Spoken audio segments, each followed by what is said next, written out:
Hey, what's going on, guys? So, wanted to cover before the draft started, uh, pretty much breaking down each position group.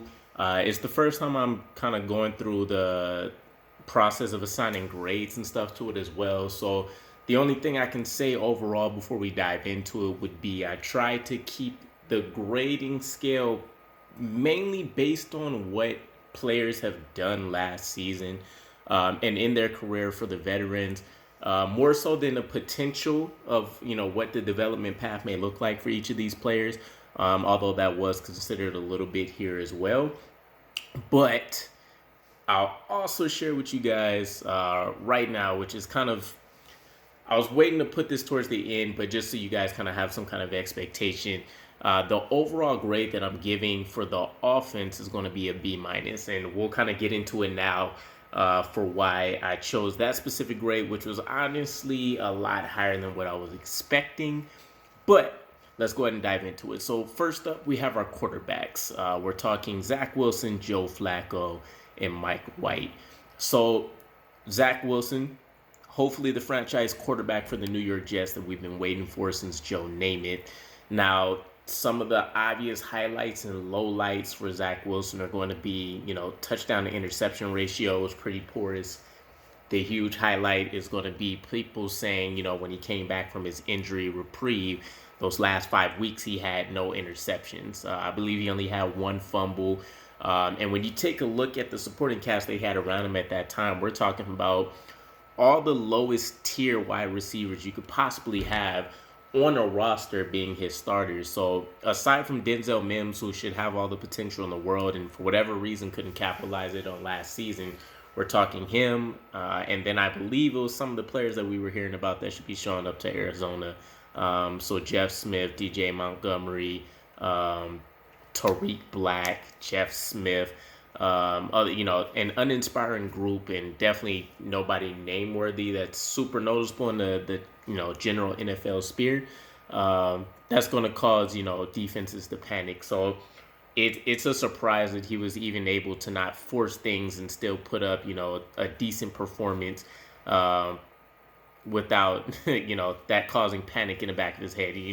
He did say at one point earlier in the season how he was kind of pressing to make highlights, etc. So it was nice to see him settle in.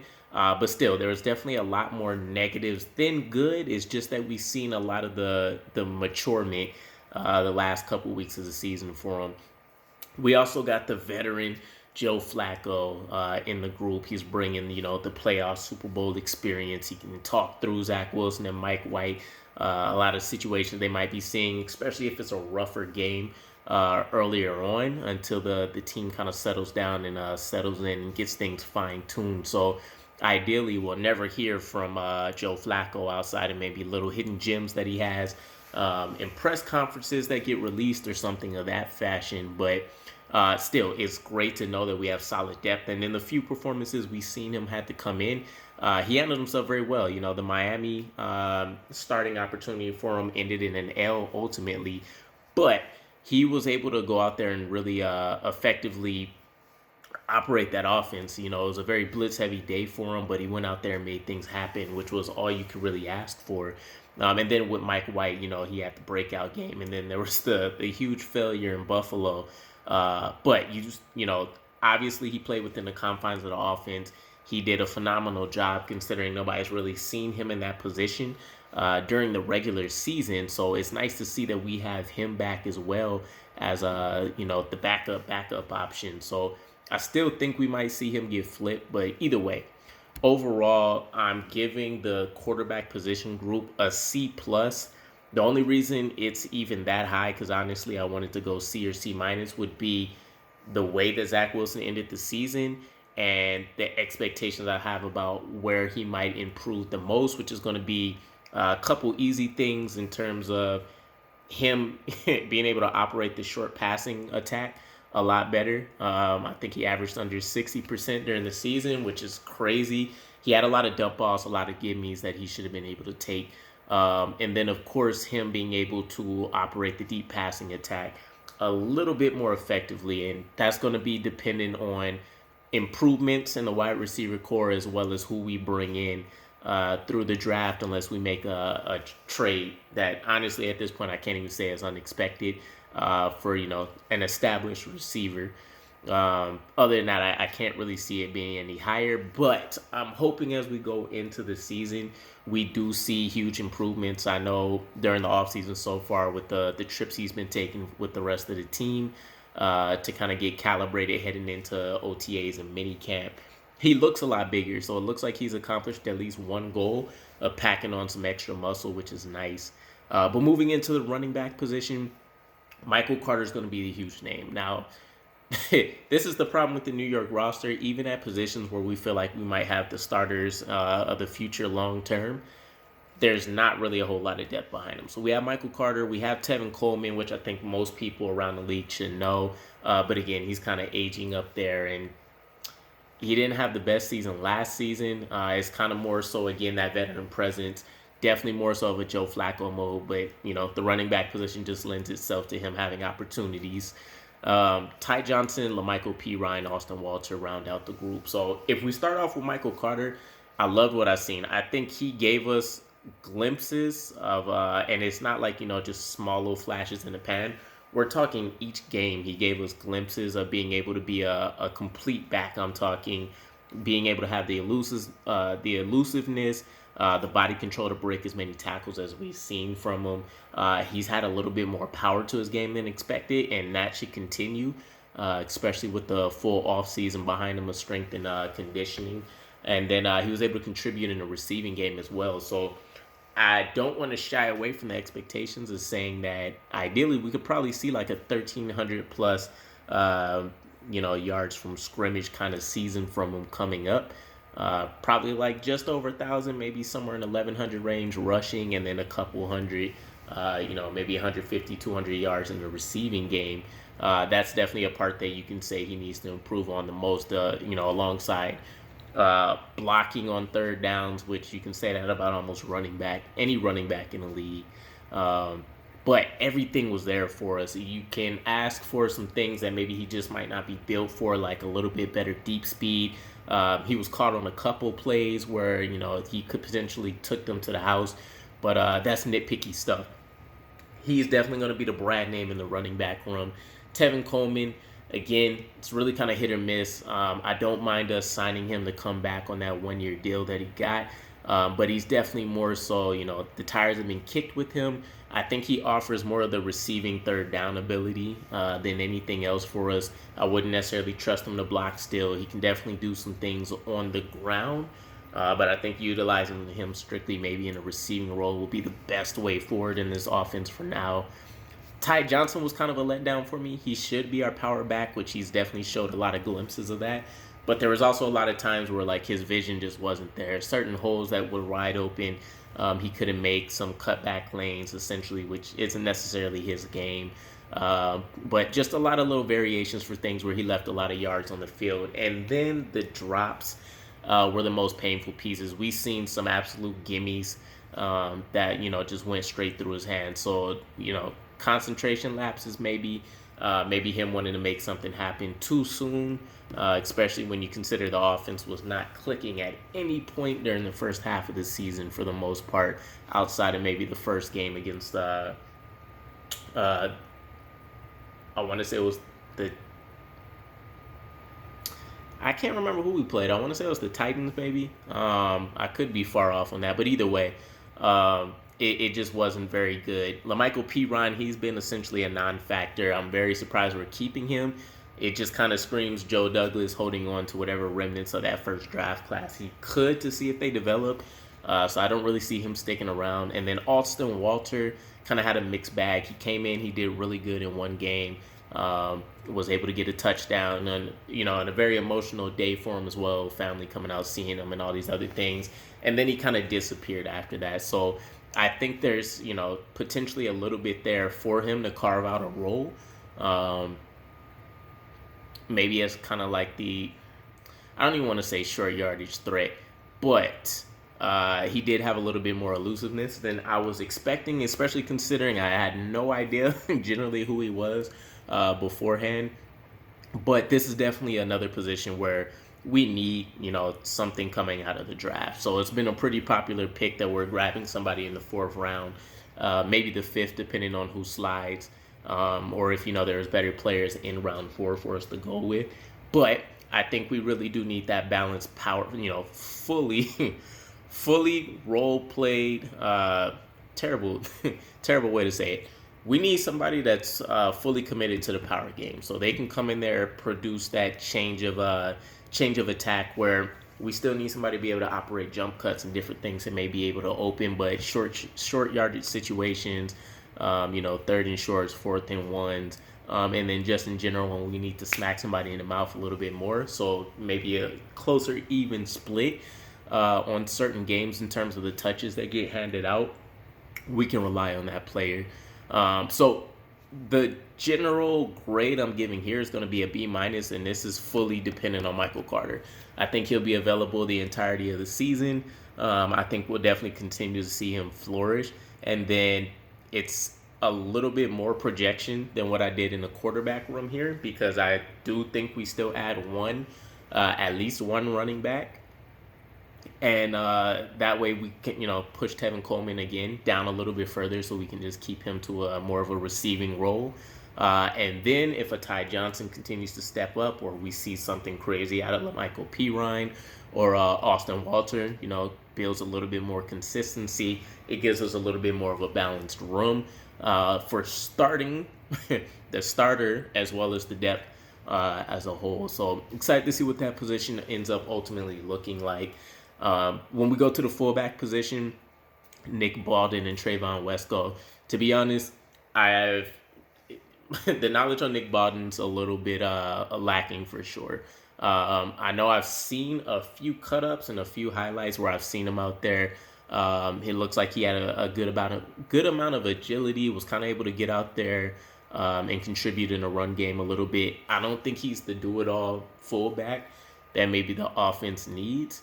So that's something we need to look into. And then, of course, we have as his competition kind of this hybrid tight end fullback role that Trayvon Wesco is playing. And he offers a little bit more interesting skill set because he is a tight end, where he might be able to become that do-it-all kind of dual threat for us.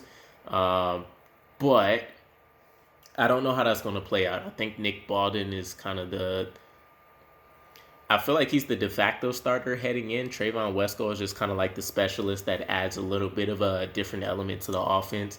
There's no way that we're keeping two for sure. So if I had to put my bet on who wins out here, I would probably say it's Trayvon Wesco and his ability to provide that do-it-all effect to the offense. Nick Baldwin might be somebody where I don't know if he's practice squad eligible, but we probably try to stash him in case of an injury or something like that. I don't think there's either any fullbacks in the draft either that we'll be taking a look at. So unless somebody gets cut from around the league or something, I think that position's set with Trayvon Wesco probably moving forward. And for that reason, I'm going to give it a C+.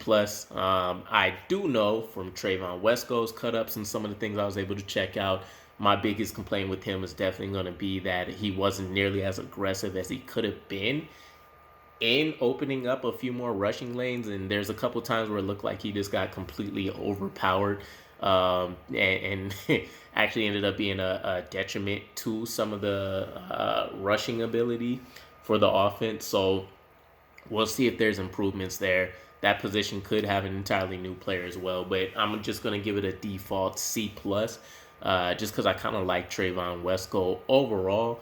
In terms of his athleticism and, again, what he'll bring to the offense. For the wide receiver position, I'm also going with the C+ here.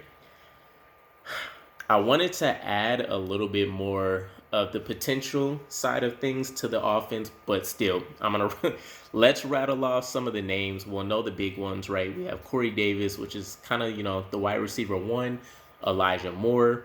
We have Braxton Berrios, Denzel Mims. Those are going to be the big four. But then we also have stashed away Rodney Adams, Tariq Black, which I've mentioned, DJ Montgomery, Jeff Smith. So, again, the top four, good. Anywhere from average to above average. I would say Corey Davis didn't have the season he wanted, but it's not necessarily like he was a no-show in any manner.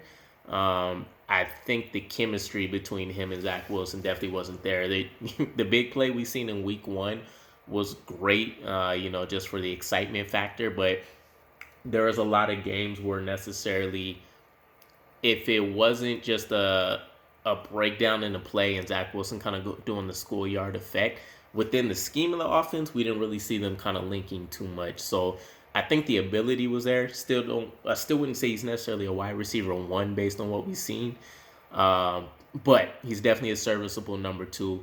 Elijah Moore, you can essentially say the same thing, and I loved all the PFF stats that I've seen. Everything that you see when you just take a look at the eyeball test, there's plenty of film tape.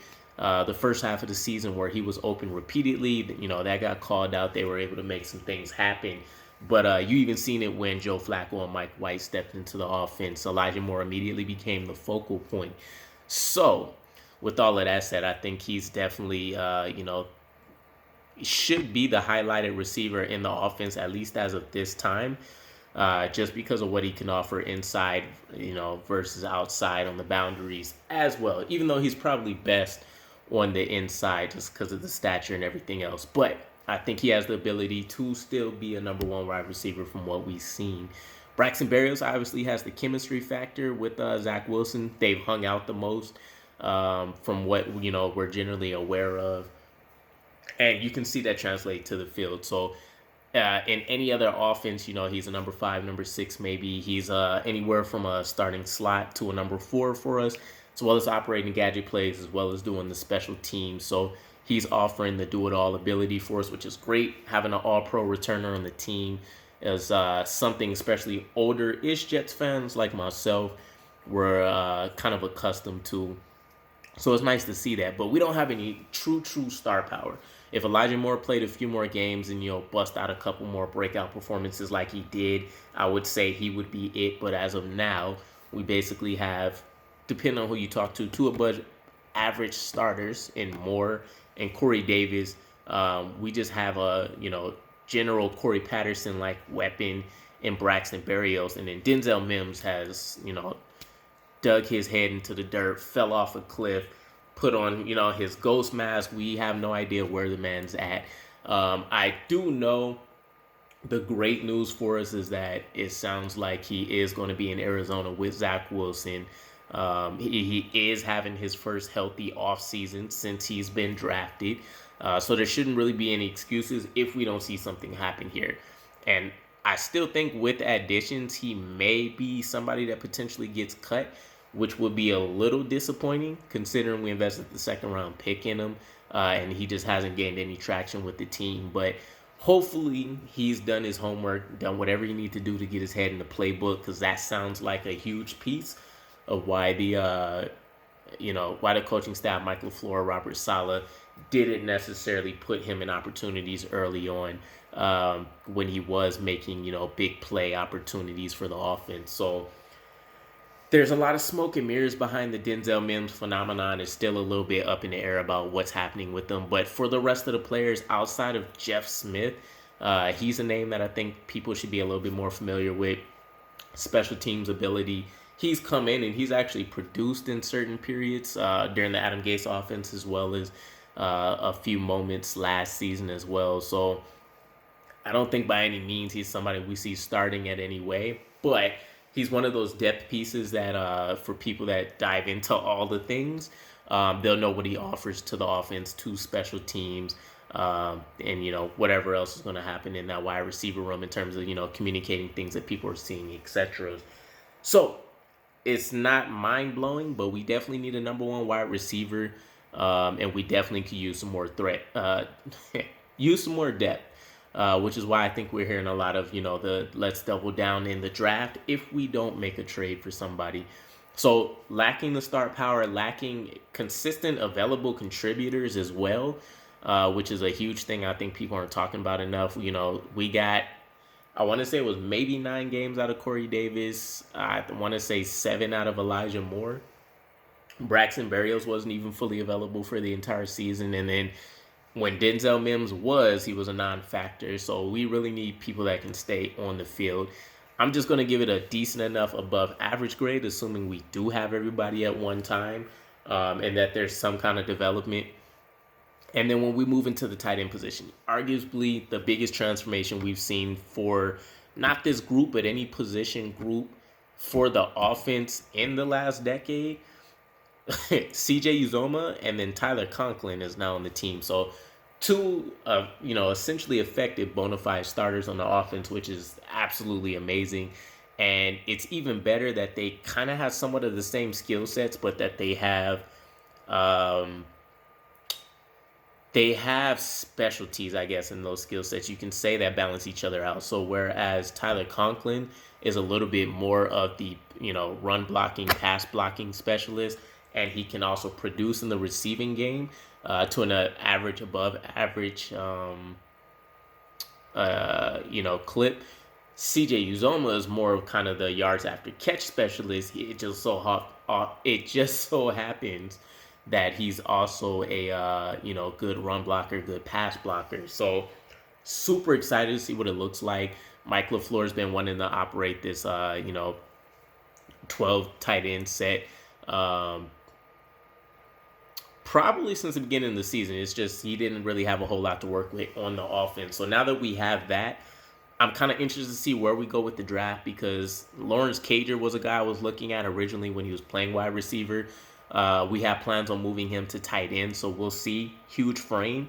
Maybe he can make some things happen as like a move tight end, whereas Tyler Conklin and CJ Uzoma is more so of that wide, in line, but can also break out. But they're more so the classic tight end that, people from the prehistoric age of NFL offenses would be more comfortable with. But we also have Ryan Griffin still. We have Brandon Dillon, which is a no name, no factor for us. But I think and Kenny Yeboah, sorry. But I think there's still opportunity for us to add. Now, Kenny Yeboah is still going to be more of like a move tight end. He's pretty much purely a receiving threat. Ryan Griffin, average to maybe a less than above average in just every area. And then again, Brandon Dillon, nobody's going to be aware of. So unless Lawrence Cager or Kenny Yeboah really breaks out, I would say we still need a piece that we can add to the offense, either as a pure, again, move tight end. We can split him out wide, have him wreak havoc, or we can really get somebody that can either do it all or, again, another wide tight end that can be in line on that offense. But somebody that has, the ridiculous physical capabilities that maybe we can develop and harness. So I have no problem with us spending some resources there for a player that maybe 2 years from now we can see become a ridiculous threat in the NFL. I kind of think that'll be the best way to go. I've talked about it before for other positions as well, like center. But for the purposes of who we brought in, because the offense has completely changed with those two new players, we don't really have anything previously because they weren't on our team other than what they've done on their other previous stops, which will be, the Bengals and the Vikings. I'm going to give the position group a B overall. The depth looks a lot better with us signing those two. The starting capabilities for the offense looks a lot better with those two coming in. So it's by far one of the best position groups on the offensive side for us, which I think is all that we can really ask for. And then last but not least, we got our protectors, the big boys up front. So the offensive line, I'm giving a B+. It's a higher grade than I was really expecting for anybody else. And a lot of this is kind of recency bias.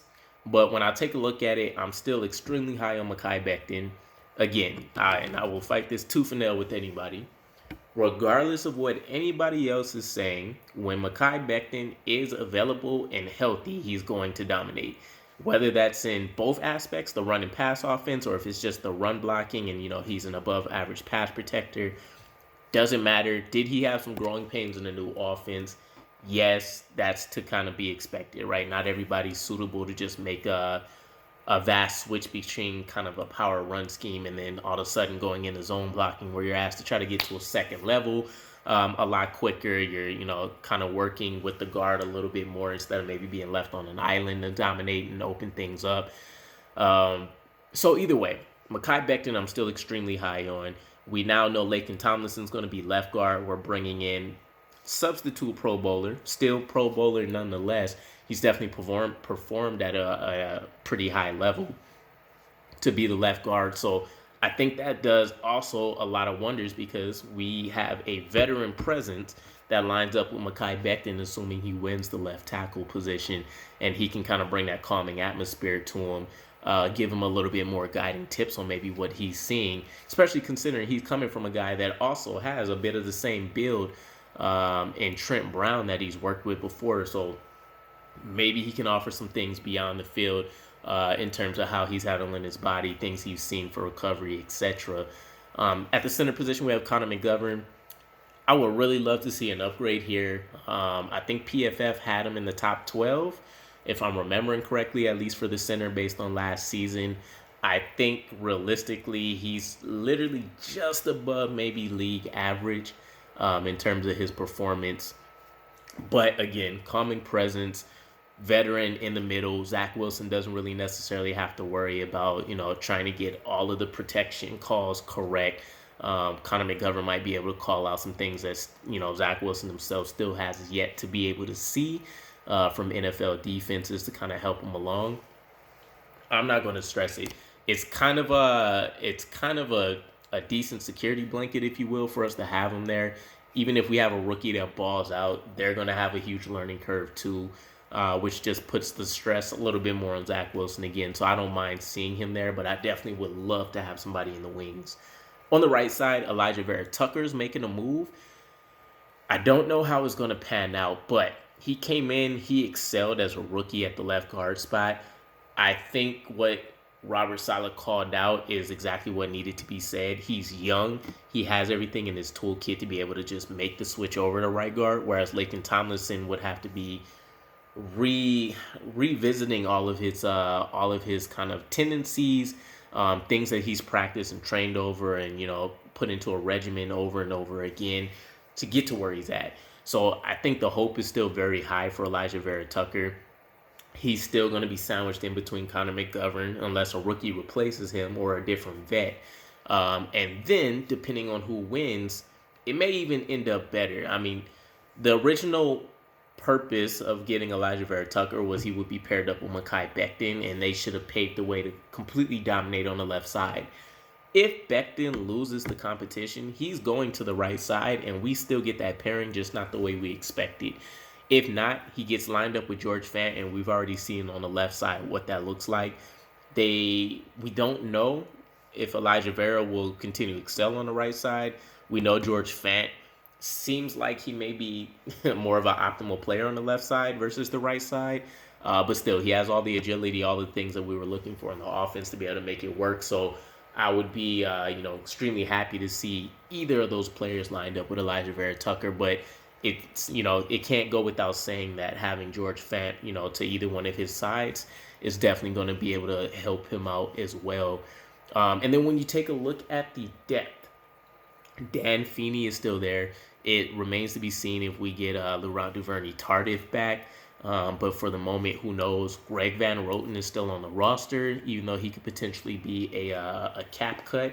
And then there's a lot of other names that too many people aren't going to be familiar with. We did bring back Connor McDermott, but then we have Grant Hermans, Parker Ferguson.